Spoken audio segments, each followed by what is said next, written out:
West Bengal Council of Higher Secondary এডুকেশনের নতুন সংযোজন দ্য বেড আর রুম অফ ওয়ান্স ওনটা চেঞ্জ করে অ্যান্টন চেকবের লেখা এই ছোট গল্প দ্য বেডটি এটি তোমাদের নতুন সিলেবাসে সংযোজন করা হয়। গল্পের শুরুতেই বলি, অ্যান্টন চেকব হচ্ছে একজন রাশিয়ান প্লেরাইট, রাশিয়ার লেখক। তিনি পেশায় একজন চিকিৎসক ছিলেন, যিনি 1806 সালে জন্মগ্রহণ করেন এবং 1904 সালে মারা যান। তার লেখা ছোট গল্পগুলি সারা বিশ্ব জুড়ে সমাদৃত হয়। আজকের আলোচ্য বিষয় এই দ্য বেড ছোট গল্পটি 1889 সালে লেখা, যেখানে মূলত দুটি মূল ক্যারেক্টার ছিল, একজন দ্য ব্যাংকার, আরেকজন দ্য লয়ার। ব্যাংকার আর লয়ার। বাকি চরিত্রগুলির মধ্যে আমরা যাদেরকে দেখব তারা ছিল একটি পার্টিতে আমন্ত্রিত সমস্ত গেস্ট। এই গল্পটি মূলত একজন ব্যাংকারকে এবং একজন লয়ারকে কেন্দ্র করে লেখা, যেখানে একটি পার্টিতে সেই ব্যাংকার এবং লয়ারের মধ্যে ক্যাপিটাল পানিশমেন্ট বা মৃত্যুদণ্ড নিয়ে কথোপকথন হতে হতে দুজনের মধ্যে একটা বাজি ধরা হয়। ব্যাংকার বলে লয়ারকে যে ক্যাপিটাল পানিশমেন্ট কিন্তু লাইফ লং ইমপ্রিজনমেন্টের থেকে বেশি ভালো, কারণ সেক্ষেত্রে তাড়াতাড়ি মৃত্যু ঘটছে, সারা জীবন অপেক্ষা করে আস্তে আস্তে মৃত্যুবরণ করতে হচ্ছে না। কিন্তু লয়ার তার অপোজিটে বলে না, ক্যাপিটাল পানিশমেন্ট ভালো নয়, তার তুলনায় লাইফ লং ইমপ্রিজনমেন্ট ভালো। তো সেই হিসেবে দুজনের মধ্যে একটি বাজি ধরা হয়। ব্যাংকার লয়ারকে বলে যদি সে 15 বছরের জন্য একটি রুমের মধ্যে বন্দি অবস্থায় কাটিয়ে দিতে পারবে, সে তাহলে তাকে 2,20,00,000 টাকা দেবে পুরস্কার হিসেবে, যদি এই শর্তটি জেতে। তো সেইভাবে এই শর্ত শুরু হয় এবং লয়ারও তার কথায় যথারীতি রাজি হয়ে যায়। তো ব্যাংকার তাকে এই বাজির কিছু নিয়মাবলী বলে দেয়। তো সেই নিয়ম মেনে লয়ার তার শর্তের 15 বছর কাটিয়ে দেয় এবং 15 বছর পরে যখন দেখা যায় লয়ার তার সমস্ত শর্ত পূরণ করে ফেলেছে, 15 বছর সে একটা ঘরের মধ্যে বন্দি অবস্থায় কাটিয়ে ফেলেছে, তখন ব্যাংকার ভাবে আমার অবস্থা তো আর আগের মতো নেই, শর্ত হিসেবে আমাকে সেই টাকাটা লয়ারকে দিতে হবে, কিন্তু আমি যদি সেই লয়ার মেরে ফেলি তাহলে আর আমাকে টাকাটা দিতে হবে না। তো সেই হিসেবে ওই চ্যালেঞ্জ শেষ হওয়ার আগেই লয়ারের রুমে গিয়ে উপস্থিত হয়। কিন্তু লয়ারকে মারার আগে সে ওখানে লেখা একটি চিঠিতে দেখতে পায় যে লয়ার সেখানে লিখে রেখেছে যে আমি সারা জীবন ভাবতাম স্বাধীনতা হচ্ছে মানুষের কাছে খুব বড় জিনিস এবং নিজের মতো করে করতে পারা, ঘুরতে পারা, খেতে পারা, বলতে পারা, সমস্ত কিছু করতে পারাই হচ্ছে মানুষের জীবনের সব। কিন্তু এখন আমি 15 বছর একটা রুমে বন্দি অবস্থায় থেকে এই সমস্ত কিছু পড়ে যা শিখেছি, এখন বুঝতে পেরেছি যে বাইরের স্বাধীনতাটাই স্বাধীনতা নয়, এই একটা ছোট্ট রুমের মধ্যে বন্দি থেকে আমি আজ যা শিখেছি সেটাই হচ্ছে সব থেকে বড় স্বাধীনতা। স্বাধীনতা মানে এই নয় যে আমাকে মুক্ত অবস্থায় থাকতে হবে। আমি এই বইয়ের মাধ্যমে এতটাই নিজেকে স্বাধীন অনুভব করিয়েছি, আমি বই পড়ার মাধ্যমে সমস্ত বিশ্ব ঘুরে দেখেছি, সমস্ত কালচার, সমস্ত কিছুর সাথে একত্রিত হয়েছি এবং আমি অনেক কিছু অর্জন করতে পেরেছি। এটাই সব থেকে বড় স্বাধীনতা। এর কাছে এই দৈহিক স্বাধীনতার কোনো মূল্যই নেই এবং তার জন্যে আমি ব্যাংকারকে ধন্যবাদ জানাই। একমাত্র তার কারণেই আজ আমি নিজেকে চিনতে শিখেছি, নিজের আভ্যন্তরীণ চাহিদাকে জানতে শিখেছি এবং স্বাধীনতার প্রকৃত অর্থ কী সেই জ্ঞান লাভ করতে শিখেছি। তাই এই শর্ত আমি যদিও পূরণ করতে চলেছি, তবুও আমি সেই ব্যাংকারকে বলবো আমার সেই শর্ত পূরণের সেই টাকা আর আমার লাগবে না, কারণ আমি যা শিখেছি সেটাই আমার কাছে অমূল্য। তাই আমার এই টাকার প্রয়োজন নেই, বরং আমি এই চ্যালেঞ্জের নিয়ম বজায় রাখবো। তাই শর্ত হিসেবে যেহেতু ছিল 15 বছর কমপ্লিট করা, তার একদিন আগেই আমি এখান থেকে পালিয়ে যাব, তাহলে আর ওই ব্যাংকারকে টাকা দিতে হবে না। এটা পড়ার পরে সেই ব্যাংকার অনুশোচনা করলো, একে আমি মারতে এসেছি, এ তো স্বেচ্ছায় আমার সেই টাকা ছেড়ে দিয়েছে। তো নিজেকে এইটা ভেবে তার অনেক ছোট মনে হলো এবং সে যে মারতে এসেছিল সে আর তাকে মারলো না, চুপিসারে সেখান থেকে চলে গেল। এবং পরের দিন কেয়ারটেকার এসে সকালে ব্যাংকারকে জানালো যে লয়ার কিন্তু শর্ত পূরণ করেনি, শর্ত পূরণ না করেই সে তার আগেই রুমের তালা ভেঙে সেখান থেকে পালিয়েছে। তো এখানেই অ্যান্টন চেকব এই গল্পটি শেষ করেছেন।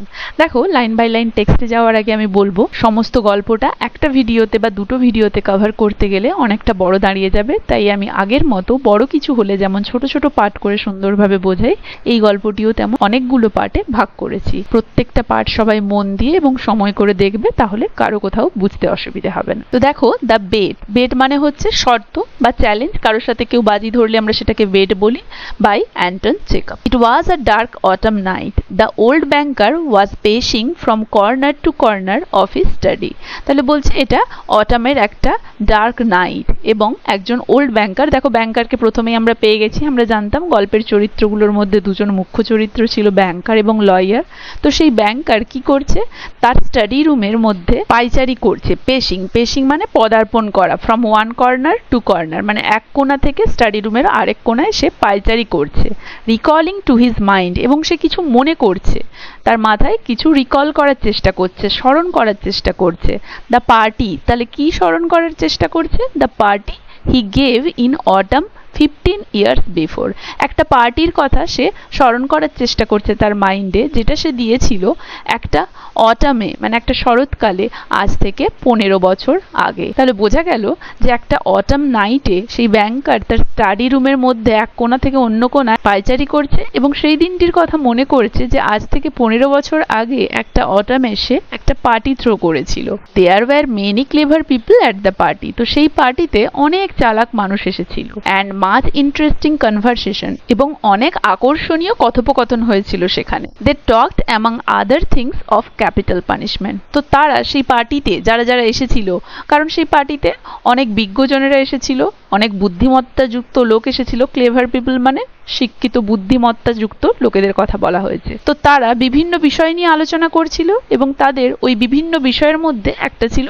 Capital punishment. ক্যাপিটাল পানিশমেন্ট মানে মৃত্যুদণ্ড। The guests among them not a few scholars and journals for the most part disapproved of capital punishment. তাহলে গেস্টের মধ্যে কারা কারা ছিল, স্কলার বিজ্ঞজনেরা ছিল, জার্নালিস্ট সাংবাদিকরা ছিল। তো এই বিভিন্ন বিজ্ঞজনেদের মধ্যে যে আলোচনা হচ্ছিল ক্যাপিটাল পানিশমেন্ট বা মৃত্যুদণ্ড নিয়ে, তাদের মধ্যে অনেকেই ডিসঅ্যাপ্রুভড অফ ক্যাপিটাল পানিশমেন্ট, যে তাদের কথায় বলেছিল যে তারা এই ক্যাপিটাল পানিশমেন্ট বা মৃত্যুদণ্ডের সাজাকে ডিসঅ্যাপ্রুভ করছে, মানছে না, এটাকে তারা সমর্থন করছে না। They found it obsolete as means of punishment, unfitted to a Christian state and immoral. তো তারা মনে করে এই যে ক্যাপিটাল পানিশমেন্ট বা মৃত্যুদণ্ডটা অবসোলেট মানে অপ্রচলিত, আনফিটেড টু আ খ্রিশ্চান স্টেট, একটা খ্রিশ্চান সম্প্রদায়ের লোকেদের ভূখণ্ডের পক্ষে এই শাস্তিটা আনফিটেড অনুপযুক্ত, অ্যান্ড ইমমরাল এবং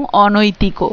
Some of them thought that capital punishment should be replaced universally by life imprisonment. Some of them thought, কিছুজন মনে করলো, দ্যাট ক্যাপিটাল পানিশমেন্ট যে মৃত্যুদণ্ডের সাজা শুড বি রিপ্লেসড পরিবর্তিত হওয়া উচিত ইউনিভার্সালি সমগ্র বিশ্ব জুড়ে বাই লাইফ ইমপ্রিজনমেন্ট যাবজ্জীবন কারাদণ্ডের দ্বারা।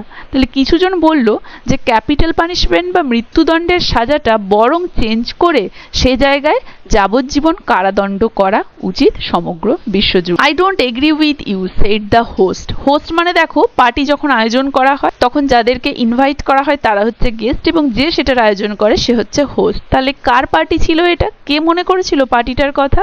এই দেখো হি গেভ, কার কথা বলা হয়েছিল? ব্যাংকারের কথা। তাহলে ব্যাংকার এখানে বলছে I don't agree with you. তাহলে সবাই যখন বলল capital punishment should be replaced by life imprisonment, তখন কিন্তু ব্যাংকার বলে বসলো আমি তোমাদের সাথে সহমত নই।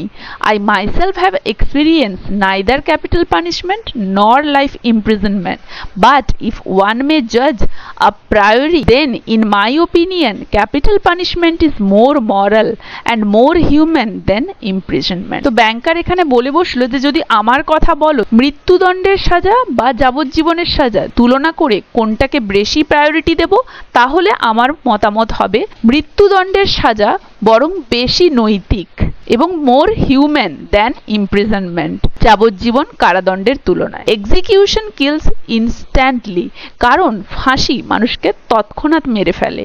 Life imprisonment kills by degrees, কিন্তু লাইফ ইমপ্রিজনমেন্ট বা যাবজ্জীবন মৃত্যুদণ্ডটা মানুষকে ধীরে ধীরে মারে। Who is the more human executioner? One who kills you in a few seconds or one who draws the life out of you incessantly for years? তারপরে তিনি একটা প্রশ্ন করেছেন যে কোনটা বেশি হিউম্যান, কে বেশি ঘাতক বা কে বেশি জল্লাদ, একজন যে তোমাকে তৎক্ষণাৎ কয়েক সেকেন্ডের মধ্যে মেরে ফেলে, নাকি আরেকজন যে তোমাকে ইনসেসেন্টলি মানে অবিরাম যে তোমাকে অবিরাম একটু একটু করে বছরের পর বছর ধরে মারতে থাকে। কে বেশি ঘাতক বা কে বেশি জল্লাদ তোমাদের কাছে? এই প্রশ্নটা তিনি যারা ওখানে আলোচনা করছিল তাদের উদ্দেশ্যে কর। আজ তাহলে এতদূর পর্যন্তই। আশা করি এতদূর পর্যন্ত কারো কোথাও বুঝতে অসুবিধা হয়নি। এর পরবর্তী অংশটা থাকছে পরের ভিডিওতে।